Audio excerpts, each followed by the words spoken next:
Okay, let's go ahead and get started.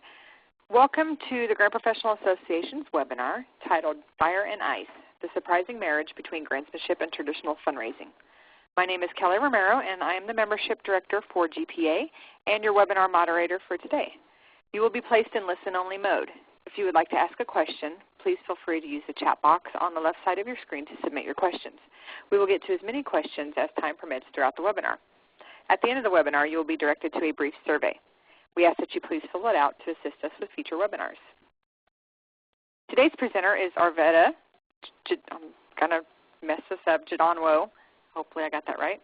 Arvetta serves as the principal of Synergy Grant Solutions, a national consulting firm focused on providing grant development and management, capacity building, RFP development, and strategic philanthropic giving services to nonprofit organizations, foundations, and businesses.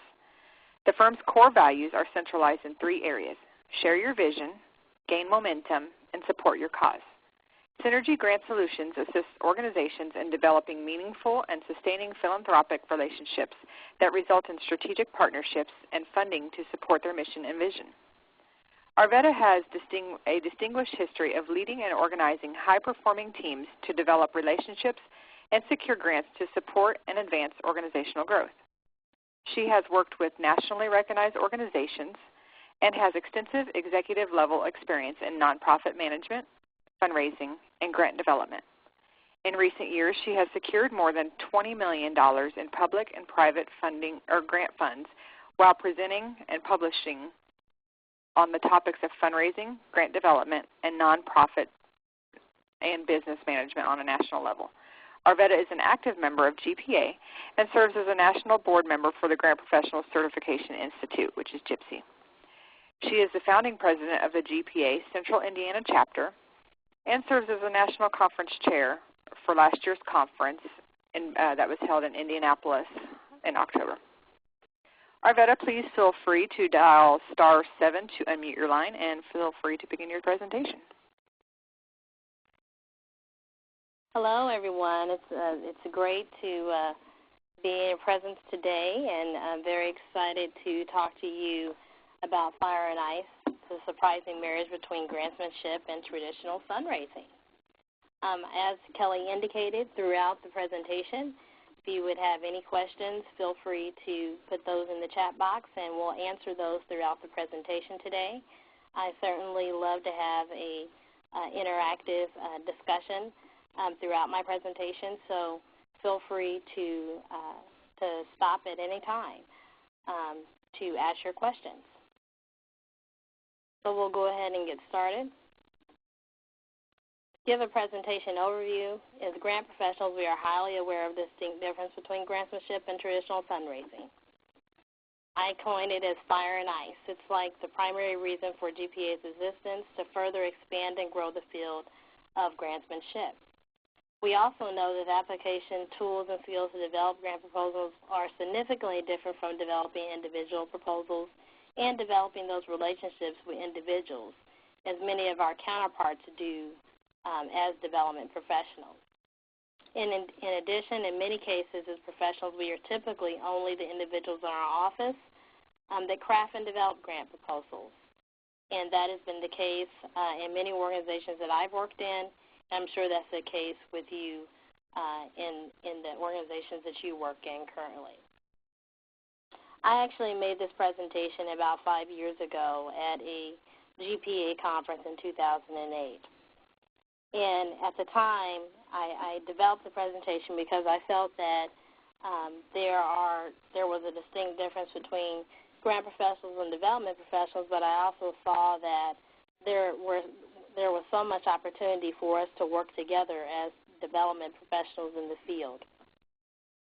So the genesis of this presentation today is kind of to discuss those collaboration efforts and how we can collaborate with development professionals to not only add value to our organizations, but also to improve our knowledge and skills beyond grantsmanship into some of those development areas that will not only enhance our grant proposals that we try to get out on an ongoing basis, but also improve our verbal and written communication skills as well.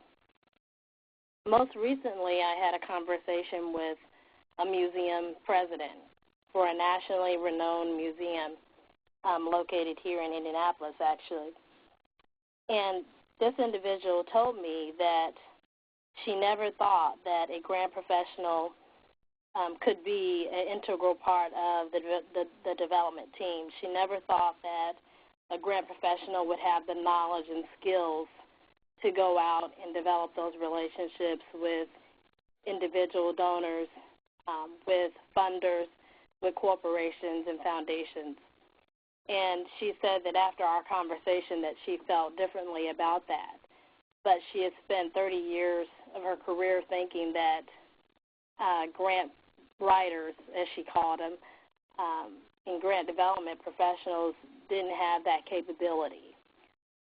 So, of course, I beg to differ with her on that, that, being around grant professionals, kind of in my world in terms of the grants field, I am around a lot of advanced professionals and feel that there are many professionals that kind of meet this criteria that she had indicated. But it also told me another thing, that there are a lot of nonprofit professionals out there that still feel that grant professionals don't have the strong communication skills that many of us do. And that's something that we need to work on to not only advance us as individuals, but also advance the profession as well. So I'll move on to the next slide on that note. So how do we kind of close that divide? My conversation with her has actually been one of many that I've had with individuals in the field in terms of their concept and their view on grant professionals or grant writers, as they would indicate, as to how they feel they're reflected in the field. So, and I think one of the ways that we can do that as grant professionals is to work together with our counterparts. How can we best manage our needs as grant professionals in comparison to those of traditional professionals? And when I say traditional development professionals, I mean development directors, directors of special events, annual fund directors.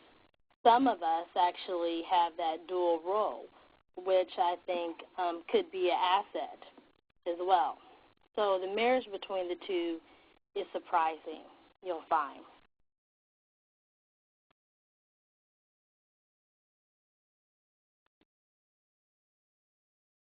Secondly, I would like to talk about another conversation that I most recently had with a nonprofit expert here in Indianapolis again. He indicated that employers don't want to pay for someone that sits behind the desk just writing grants. They would rather pay the high dollar salary for someone that's going out and interacting with people. And this is not something that I don't think any of us haven't heard as grant professionals, but we need to work as grant professionals to continue to close that gap. I mean, just looking at the most recent GPA salary survey, you'll find that the needle is moving. Grant professionals are getting paid more. I think the average salary was around $60,000. But when you look at the AFP salary survey for development directors, the average salary is $80,000. So there's still that $20,000 difference in there in terms of pay. And my conversation with this expert just confirmed that, that continues to exist. So more and more I'm seeing reasons why we need to continue to expand our skills, continue to earn credentials, and develop as professionals, because this is the thought, this is a concept out there in the nonprofit arena specific to grant professionals.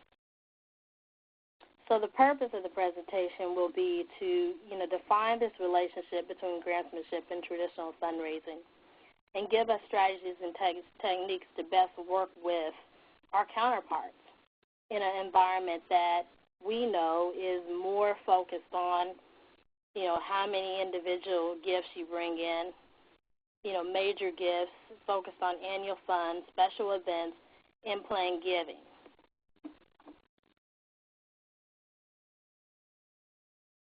And some of the topics of discussion will be kind of the professional definitions, areas of workmanship, kind of the typical grant work process we'll talk about, the development work process, which has a lot to do with moves management, which is a concept that was developed by David Dunlap, specific to moving a prospect from basically from a prospect to a donor, development aspects, and then we'll talk about those 7 areas, which is the identification, research, strategy, cultivation, proposal agreement, stewardship, and we'll conclude.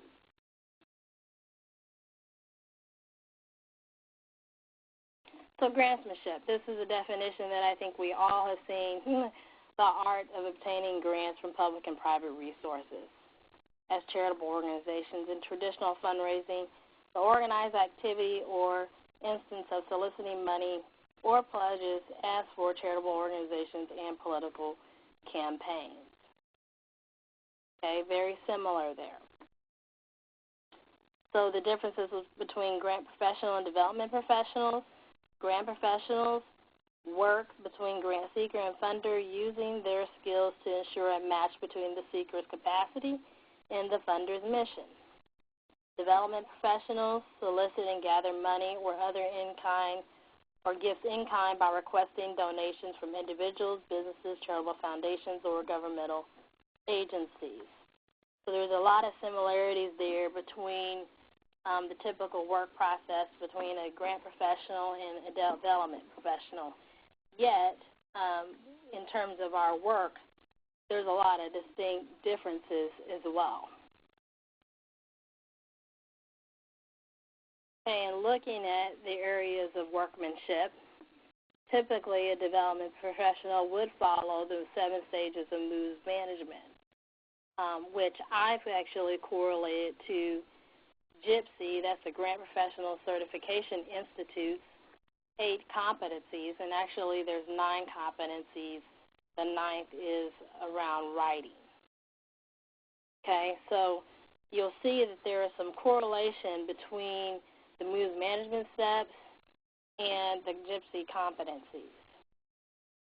But within moves management, there's not obviously a specific focus on the ethical practice or grant professionalism, because these are more about growing as a professional rather than normal work product or activity, ongoing activity. But in general, our work product, our work process follows these same principles, which is why they are area of focus for GIPSY, that we feel as grant professionals they should have all of these competencies.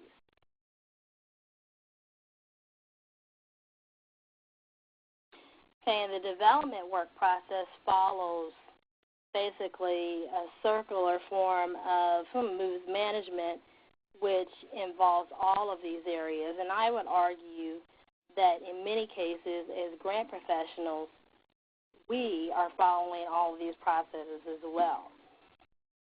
I previously worked for an organization where I, as the grant professional, was actively involved in ensuring that the foundations and corporations that I worked with were on this continuum. And on an ongoing basis, I would meet with my counterparts, development professionals, to talk about how we should move this person to the next level, what kind of interactions were there, where there was a similar person that had connectivity to a foundation, and they were also trying to secure individual gifts from them. So there was a lot of connectivity there.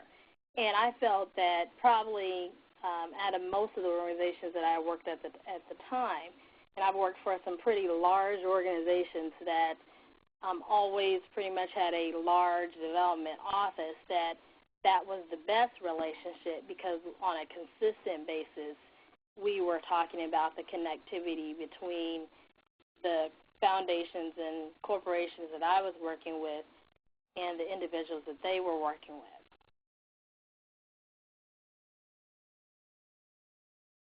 Okay, so typically this is our grant work process that pretty much follows the same areas as well. If you notice, you're identifying needs and focus, finding prospective grants, which is the same as research, developing the proposal and budget, and that kind of goes along with the strategy and cultivation stage as well as moving into the proposal stage. And then you're submitting a letter of inquiry if applicable, and then that's more in line with the proposal stage, and then you receive a request for a formal application, prepare proposal, and then submit proposal. And then there's this whole post-award process as well that involves stewardship and cultivation as well that we do as grant professionals that is similar to the work that development professionals do in continuing to cultivate relationships with individuals and develop them to the next level. So now I'm going to go through pretty much each stage and talk about for each stage within that moves management continuum or just within the work process in general, because I think we've discussed that there are some correlations between the work process of development professionals and the work process of grant professionals. We're going to talk about each stage and talk about how the grant professional can collaborate with development professionals in each of these stages.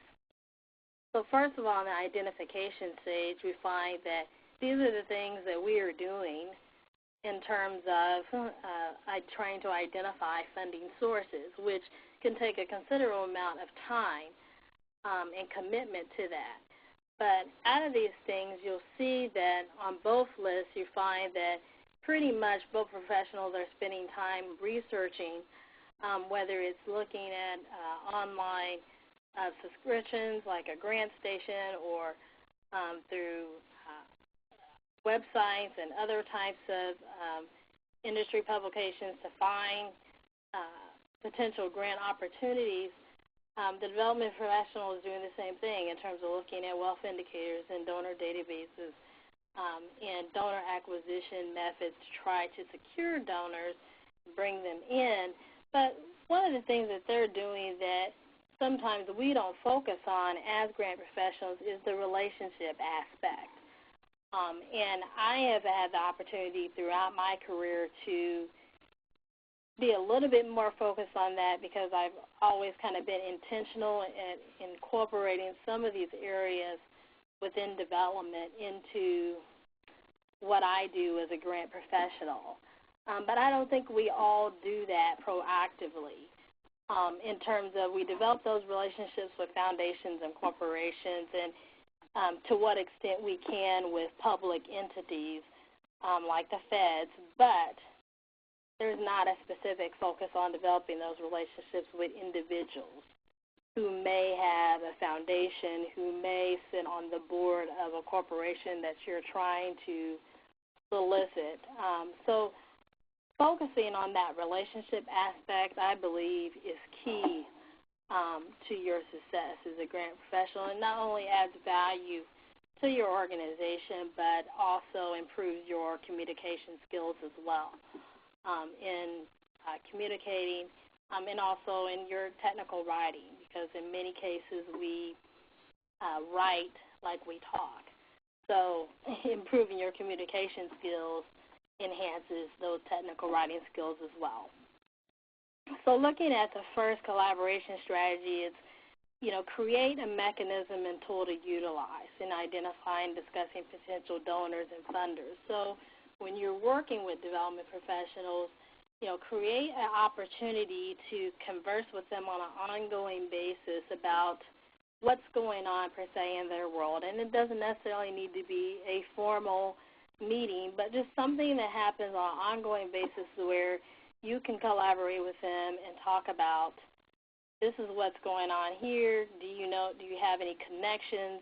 I'm trying to solicit this foundation or this corporation. Do you know of a connection there? Do any of our individual donors work for this corporation? Are they on the board of this foundation? So finding those areas of commonality, I think, is important. So then we go on to talk about, for each role, the grant professional would be to ensure the ability of the grant-making organization and funding priorities. Obviously, you want to be clear on your communication to the development professional. You want to be clear on your intent prior to approaching them about how we can collaborate to secure funds from this entity through their relationship. And also work to continue to develop those relationships yourself. Okay, the second area is research. We spend a lot of time doing this, a significant amount of time looking at online databases to find grants, and I've listed a few there, and of course I know we all know of more. And that's something that, we're obviously focused on. That's how we find our opportunities. The development professional is focused on, researching those individual relationships, kind of determining wealth status and acuity and ability to give and giving capacity. And I think we've all heard most of those terms around, how they determine a donor is going to give to the organization, what are their interests. And I think the best way to work with them in this area is, to share research. Share research through your current database or a shared drive. I recently worked for an organization where I was kind of leading the effort to purchase a database that consisted of individual donors and also foundations and corporations. And it was a great database because we shared that information between development and grants. And it was useful because we both were used to using the same system and we both had access to the same information. So, utilizing this research to determine the best strategy and approach is essential in kind of developing this relationship with the development professional.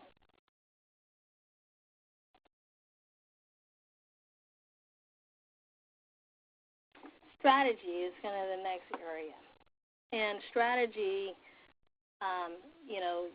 could take, and typically in this move management process, each step is actually recommended a certain time period that it should take for each step. But we know in the area of grants and development that things don't always go the way we plan. They are not always theoretical, and in most cases they either take longer or take less time, but it's never kind of by the book. So the strategy part is very key, I think, for grant professionals to kind of determine, what are the interests of this particular foundation or corporation, and how does that fit into our mission and vision and where we're going. So, one of the things that I used to do in practice was to develop a grant submission plan as to, this is what our plan is, this is kind of our cultivation plan, which is what that would be called for a development professional. This is how we're going to interact with this particular foundation to kind of work up to submitting a proposal. So what I would find is in working in collaboration with a development professional, I would sometimes bring in that program staff person that is most familiar with the program that we're seeking funds for, which would be great because having that collaborative partnership with them only enhance the relationship and also key the development professional into understanding the process in which grant professionals go through to get all the information we need specific to a program, as it relates to the implementation and determining the need and setting the evaluation measures as well.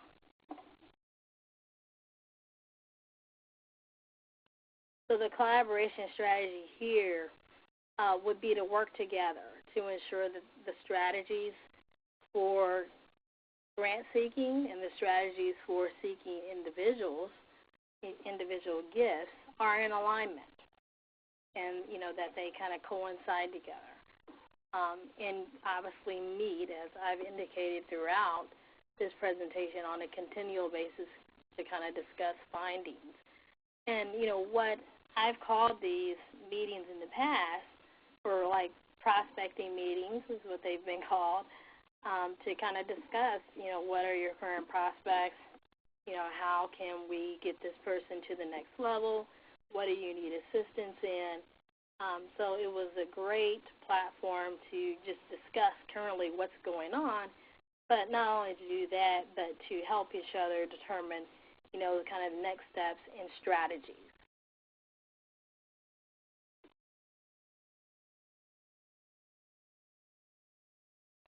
The next area is cultivation. So this is so important as grant professionals. We know that more and more foundations, corporations, grant makers in general are seeking to continue to cultivate a relationship. They don't want to see you come back every year asking for the same amount or a little bit more every year without seeing you throughout the year. And in general, they say, of course, we all know these statistics that you should have interaction with your grant maker or individual donor 6 to 8 times throughout the year in between your ask. So whether you're asking for a grant or you're asking for a gift, you should have interaction with that grant maker or individual donor so that they know what's going on within your organization. So in terms of working with development professionals, especially in this stage, because by the time you get to this stage, you're pretty close to being invited to submit a proposal, or you're at that letter of intent stage. So I would advise grant professionals to solicit feedback from program staff at this point at the grant-making organization, if allowed, but in most cases they do provide you with that kind of feedback, and then continue to build a relationship with the grant-making organization at this point. For development professionals, invite an individual representative to events. Events, we all know, take a lot of time. They're very costly in most cases, and many organizations either break even or lose money on them, but they are the single source of cultivation when it comes to developing relationships, and that's why we continue to do them. And I would say in my role as a grant professional, I would spend a significant amount of time working with special event staff on kind of developing that program so that I could ensure that my grant maker was there and that they were recognized, and that they had the interaction that we needed them to have at that particular event. So I think you'll find as a grant professional that being involved in those things that maybe you typically would not do could enhance your relationship with a particular grant maker, could also put you in a situation to where you identify another grant maker through individuals. So there's a lot of opportunity there when it comes to this cultivation piece of cultivating relationships. So collaboration strategy 4 would be to work together to cultivate relationships with, obviously, a funding organization and individual to ensure alignment with submission of the grant process and development, and develop a follow-up process for that.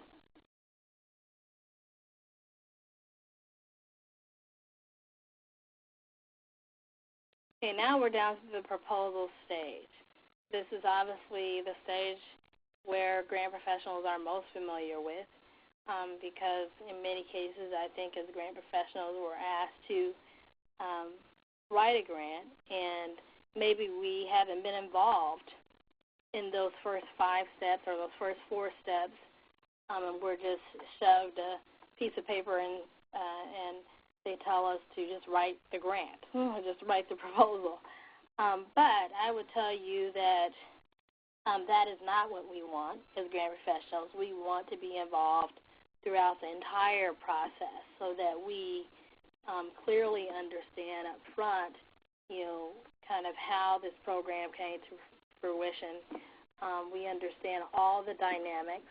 We've developed relationships with our colleagues so that we understand where they're coming from in terms of the individual standpoint. So by the time we get to this stage, the proposal really should be a formality. So the relationship should be developed to a point to where you're almost sure that this is going to go through. Now, in many cases, we know at federal grants that's not the case. But I'm speaking mostly of foundation and corporate grants in this case. So really at this point, this is about process for grant professionals and for development professionals. It's about relationships. It is definitely about relationships at this point.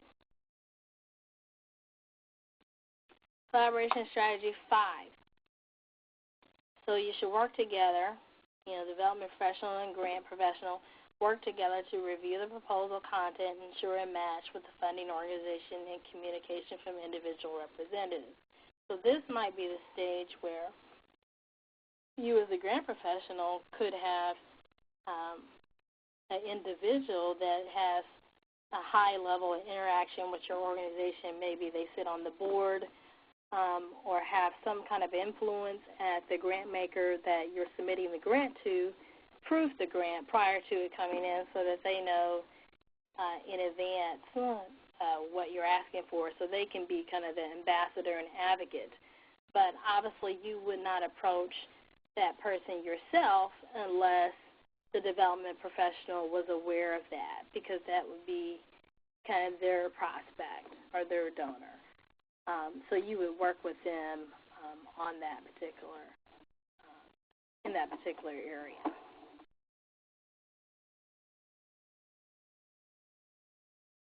Okay, now that we've gotten through that proposal stage, we're down to the negotiation and agreement stage.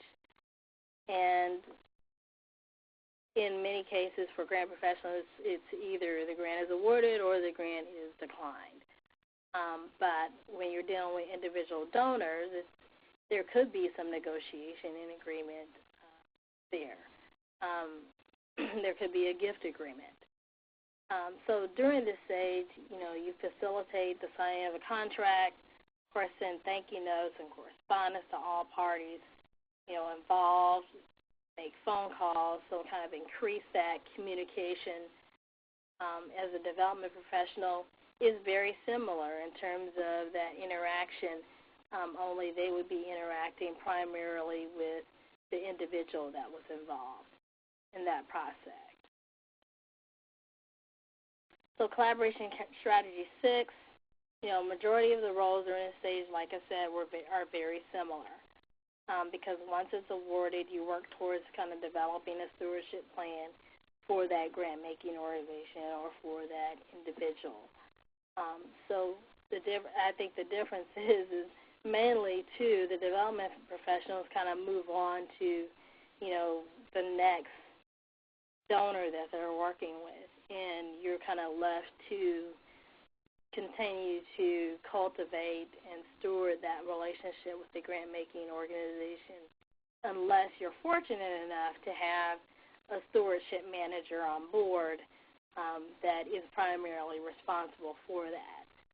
And that takes us to the last stage of stewardship. And as I indicated before, and during the cultivation stage, typically you want to have at least 6 to 8 interactions between your organization and the grant maker within a year between your ask. So, of course, you're going to send all your program materials, quarterly reports. You're going to send an annual report. any progress or pictures, and keeping them involved in the process so that they understand that you're not in this just to get the money and say bye, see you later, but you actually want to continue to involve them in your organization. And I think that the development professionals could add a lot of value in terms of this stewardship phase, because they would provide you with a lot of the same information that they're sending to individual donors.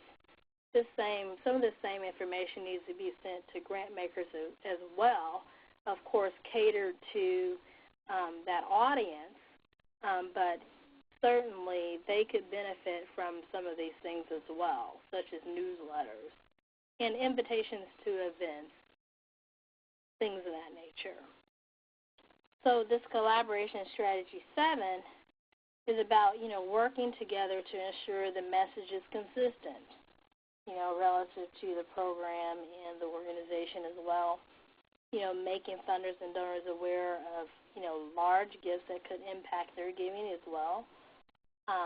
This is very important, I think, especially when a grant or a gift comes in that is significantly larger than the one that you secured from that particular grant maker.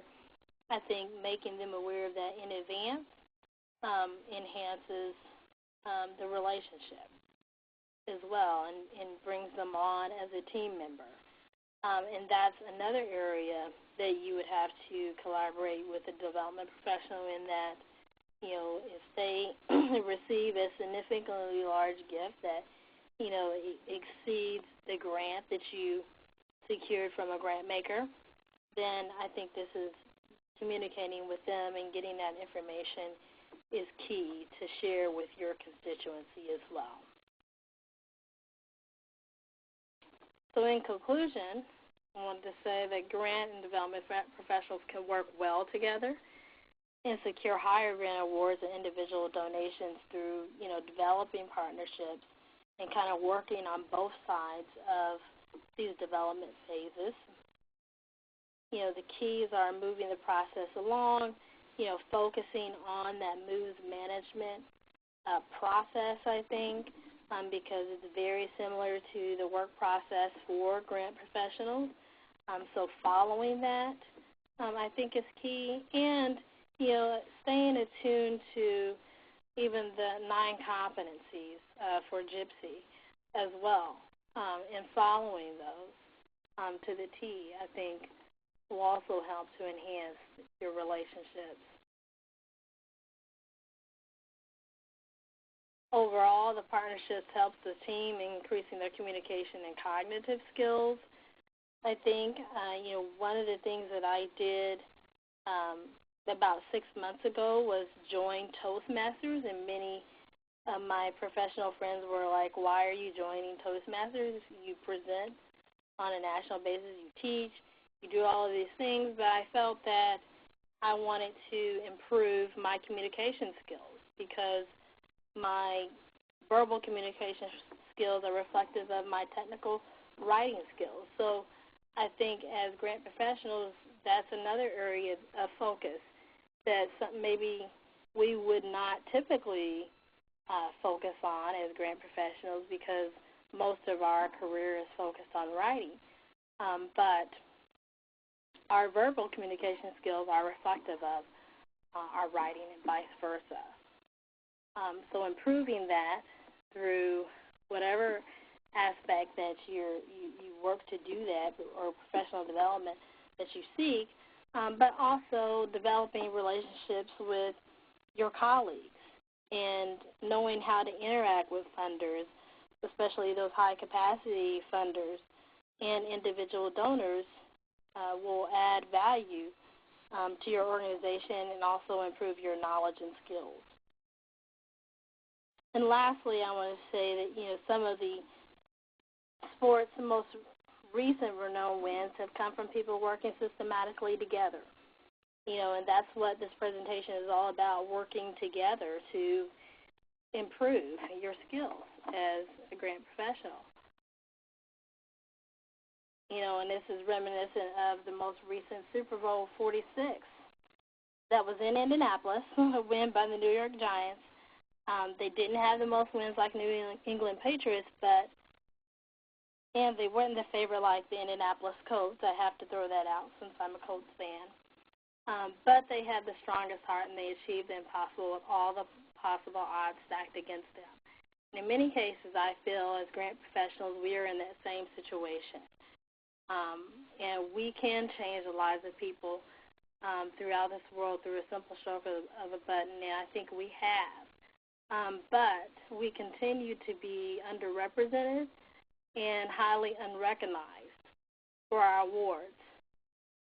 But working together with development professionals, increasing our presence, improving our communication skills, and in general earning credentials, I think enhances us as grant professionals, not only as individuals, but we also advance the profession, and we change the minds of, like the individuals that I talk to, the museum president, the nonprofit expert, and the many other individuals that I've talked to in the field that clearly have a stereotype in their mind of grant professionals and our skill set.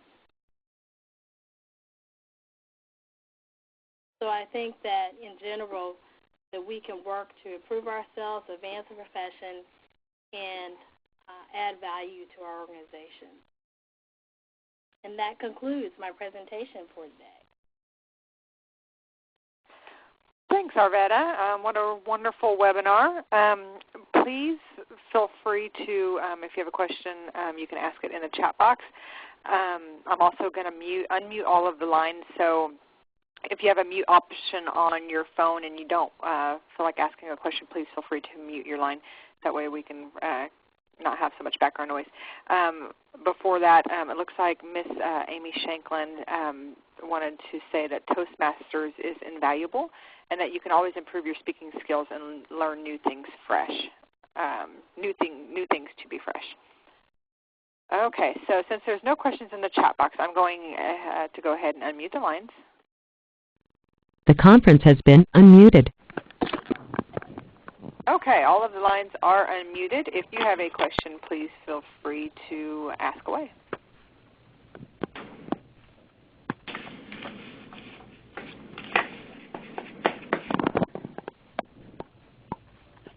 Anybody?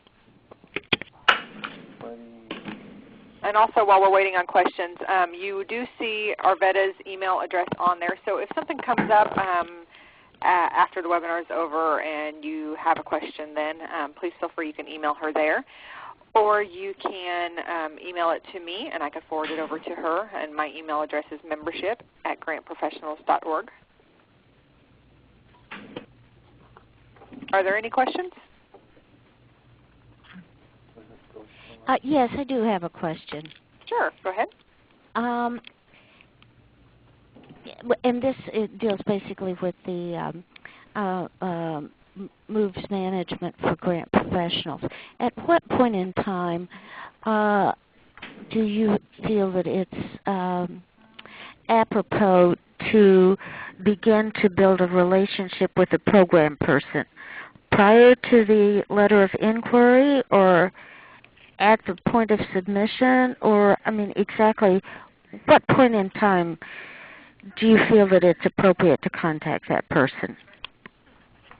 Yes, I feel it's important to kind of develop that relationship early on.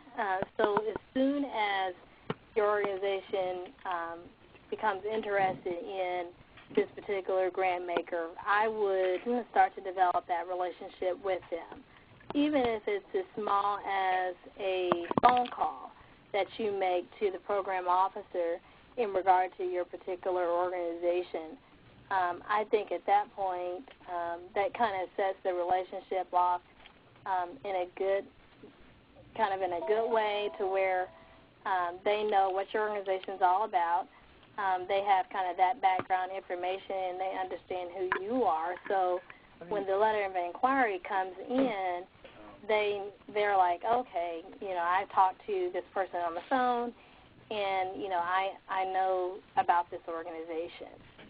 So I feel that definitely prior to submitting anything, it's important to kind of have those conversations up front, and then you can also get an idea as to kind of where their head's at as well, because they may say on their website that they're focused on a specific area, but then maybe one of those areas they decided that in the next year they're going to stop funding. So I mean, just to have that kind of background information that's not publicly communicated anywhere, I think kind of would give you kind of an extra leg up in comparison to other organizations, because you have the ability to talk to the program officer and so that they understand your organization, but then also you can get kind of that insider knowledge about what's going on in the foundation or corporation. Thank you.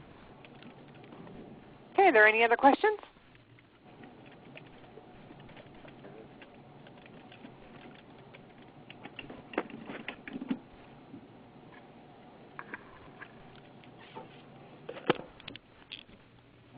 Okay. Well, I guess we're going to end this webinar early, so we appreciate it. What I'm going to do is I'm going to stop the meeting. That way we'd like to ask each of you to remain with us a few moments longer to complete this survey. Please take a few moments to evaluate the webinar and provide GPA with topics for future webinars. Arvetta, we would like to thank you for your time and willingness to share all of your wonderful information and your expertise.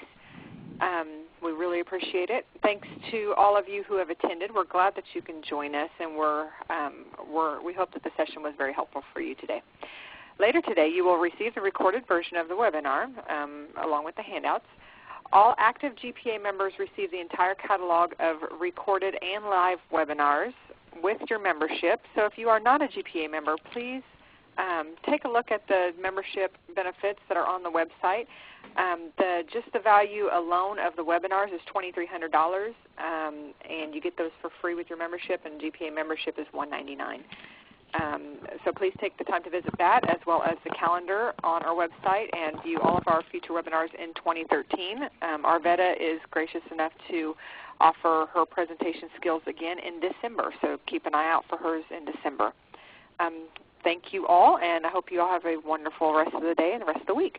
Thank you.